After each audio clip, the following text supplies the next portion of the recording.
പ്രിയ കൂട്ടുകാരെ നമസ്കാരം. ഞാനിപ്പോൾ നിൽക്കുന്നത് കോട്ടയത്ത് നമ്മുടെ റെയിൽവേ സ്റ്റേഷൻ്റെ അവിടെയാണ്. ഇവിടെ ഞാൻ ഫുട് റോഡുണ്ട്, ആ റോഡിലാണ് ഇപ്പോൾ നിൽക്കുന്നത്. അപ്പോൾ ഇവിടെ എൻ്റെ തൊട്ട് മുന്നിൽ നിങ്ങൾ കാണുന്ന ഒരു ചെറിയ കലുങ്ക് പോലൊരു ഇത് കണ്ടോ?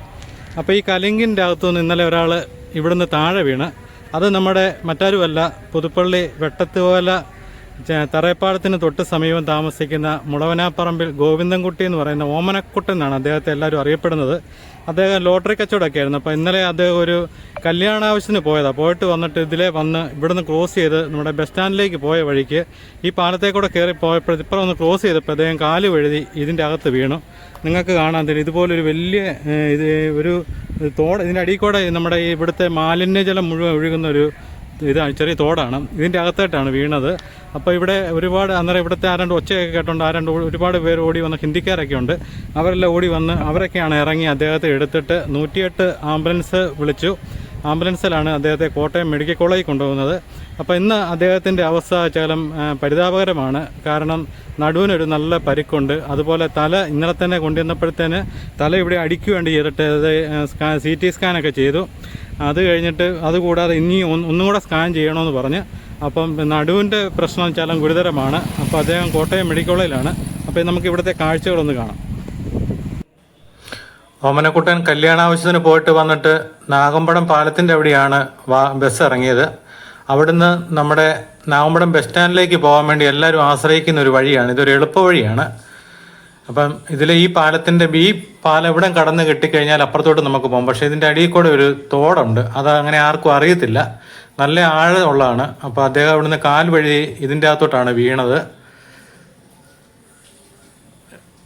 ഇപ്പം ഞാൻ ഈ വീഡിയോ എടുത്ത സമയത്ത് ഒരാൾ അങ്ങോട്ട് നടന്നു പോയില്ല. അങ്ങനെ മിക്ക ആൾക്കാരും ഇതിലെ ക്രോസ് ചെയ്താണ് പോകുന്നത്. അപ്പോൾ ഇവിടുത്തെ ഒരു ഭാഗം ആരും ശ്രദ്ധിക്കത്തില്ല. ഇപ്പം ഞാൻ ഈ നടന്നു പോകുന്നത് ആ പാലത്തെ കൂടെയാണ് പോകുന്നത്. ഇവിടുന്ന് കാല് വഴുതി അദ്ദേഹം താഴോട്ട് പോയി. ഇങ്ങനെ നമ്മൾ ക്രോസ് ചെയ്യുന്ന സമയത്ത് അദ്ദേഹം താഴോട്ട് പോയതാണ്. അപ്പോൾ അങ്ങനെയൊക്കെ ഇവിടെ നിന്ന് കയറി കഴിഞ്ഞാൽ നമുക്ക് റെയിൽവേയുടെ ഇതിൽ ഈ പാളം കൂടെ മുറിച്ച് കഴിഞ്ഞാൽ നാഗമ്പടം ബസ് സ്റ്റാൻഡിലേക്ക് കയറാം, നമുക്ക് പെട്ടെന്ന് അങ്ങോട്ട് കയറാം.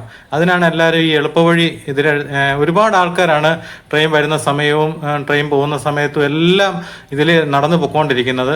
അപ്പം ഞാൻ ഇവിടെ നിന്ന് ഇപ്പം ഉച്ച സമയം ആയതുകൊണ്ട് ഇവിടെ ആരും ഇല്ല. ഇതുണ്ട്, ഇതിൻ്റെ അടിയിൽ കൂടെ ഒരു വേസ്റ്റ് വെള്ളം വരുന്ന ഒരു ചാലാണ്. അവിടെ നിൽക്കാൻ പറ്റില്ല, അത്രയ്ക്ക് സ്മെല്ലാണ്.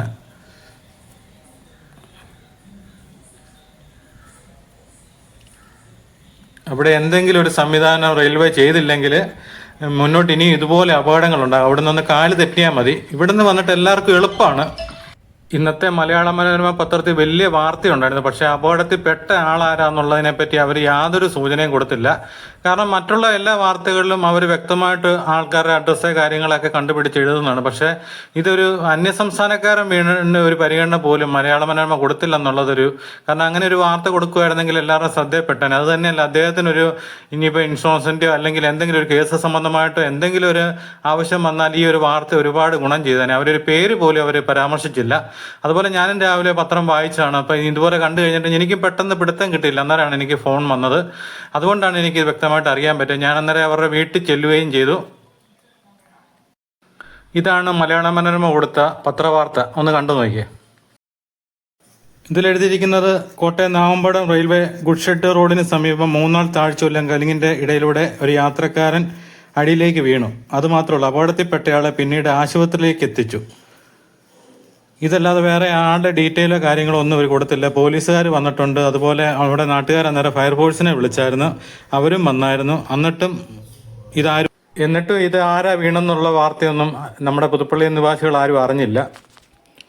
ഇതാണ് വെട്ടത്തുപോലെ തറയപ്പാലത്തിന് സമീപമുള്ള ഗോവിന്ദൻകുട്ടിയുടെ വീട്, ഓമനക്കുട്ടൻ്റെ. അദ്ദേഹത്തിൻ്റെ വൈഫ് വീട്ടിലൊന്ന് വീണിട്ട് കൈ ഒടിഞ്ഞ് കുറച്ച് ദിവസം ആയുള്ളൂ, കൈ ഒടിഞ്ഞിരിക്കുകയാണ്. അതുപോലെ അദ്ദേഹത്തിന് 3 പെൺപിള്ളേരാണ്. അപ്പം ഇവരിപ്പോൾ ഹോസ്പിറ്റലിലെ കാര്യങ്ങളൊക്കെ ഓർത്ത് അതുപോലെ ബുദ്ധിമുട്ടുന്നൊരവസ്ഥയാണ്. കാരണം ഒരുപാട് കഷ്ടപ്പാട് സഹിച്ചാണ് അവർ മുന്നോട്ട് പൊയ്ക്കൊണ്ടിരിക്കുന്നത്. അതുകൂടാതെ അദ്ദേഹത്തിനൊരു ഓട്ടോറിക്ഷ ഉണ്ടായിരുന്നു. നമ്മുടെ കേരള സർക്കാർ ആദ്യമായിട്ടൊരു ഇലക്ട്രിക് ഓട്ടോ ഇറക്കിയായിരുന്നു. അപ്പോൾ അദ്ദേഹം ഡീസൽ ഓട്ടോ ഓടിച്ചുകൊണ്ടിരുന്ന സമയത്ത് ഇത് ലാഭമെന്ന കണക്കൂട്ടിലാണ് അദ്ദേഹം പോയി പുതിയ വണ്ടി എടുത്തത്. എടുത്തി അന്ന് തൊട്ട് അത് കംപ്ലൈൻ്റ് ആയിരുന്നു. അത് തന്നെയല്ല, അത് കേടായിട്ട് പിന്നെ അത് കേസൊക്കെ ആയി. കമ്പനി ഇതുവരെ ഒന്ന് ഓടിക്കാൻ പോലും അദ്ദേഹത്തിന് പറ്റിയില്ല. ആ വണ്ടിയുടെ അവസ്ഥയാണ് ഇന്നിവിടെ ഈ കിടക്കുന്നത്. ഇതിപ്പം കമ്പനിക്കാരുമായിട്ട് കേസാണ്. അപ്പോൾ ആ കമ്പനി നിർത്തിപ്പോയി. അദ്ദേഹത്തിൻ്റെ ആ പണം മുഴുവൻ ഇതേ നഷ്ടപ്പെട്ടു. പിന്നീട് അദ്ദേഹം കോട്ടയം ടൗണിൽ ലോട്ടറി കച്ചവടമായിരുന്നു. അപ്പോൾ ഇന്നലെ ഈ കഴിഞ്ഞ ദിവസം ആ കല്യാണത്തിന് പോയിട്ട് വന്നപ്പോഴാണ് ഈ ഒരു അപകടം കൂടെ സംഭവിച്ചത്. അത് കാരണം ഈ കുടുംബം ആകെപ്പാടെ ഒരു വല്ലാത്തൊരു ദുരിതത്തിൻ്റെ അവസ്ഥയിൽ തന്നെയാണ്. അപ്പം അദ്ദേഹത്തിന് ഒരു ചെറിയ സഹായം നിങ്ങൾ എന്തെങ്കിലും ഒന്ന് ചെയ്യാൻ പറ്റുന്നവരൊന്ന് ചെയ്യുക. ഞാൻ അവരുടെ അക്കൗണ്ട് ഡീറ്റെയിലും ബാങ്കിൻ്റെ പാസ്ബുക്കിൻ്റെ കോപ്പിയൊക്കെ കൊടുത്തേക്കാം. എന്തെങ്കിലും ഒരു ചെറിയ സഹായം അദ്ദേഹത്തിന് കൊടുക്കുക. അവരെയൊക്കെ സംബന്ധിച്ചിപ്പോൾ ഹോസ്പിറ്റലിലൊക്കെ ഇപ്പോൾ ഒരുപാട് പണം ആകുന്നതാണ്. ഇതാണ് അവരുടെ പാസ്ബുക്കിൻ്റെ കോപ്പി. ഇതിൻ്റെ അകത്ത് അക്കൗണ്ട് നമ്പറും കൊടുത്തിട്ടുണ്ട്. അപ്പം ഞാൻ അവരുടെ ഒരു ഗൂഗിൾ പേ നമ്പറും കൂടെ ഉണ്ട്, അതും ഞാൻ കൊടുത്തേക്കാം. എന്തെങ്കിലും ഒരു ചെറിയ സഹായം അവർക്ക് ചെയ്യുകയാണെങ്കിൽ വളരെ ഉപകാരമായിരിക്കും.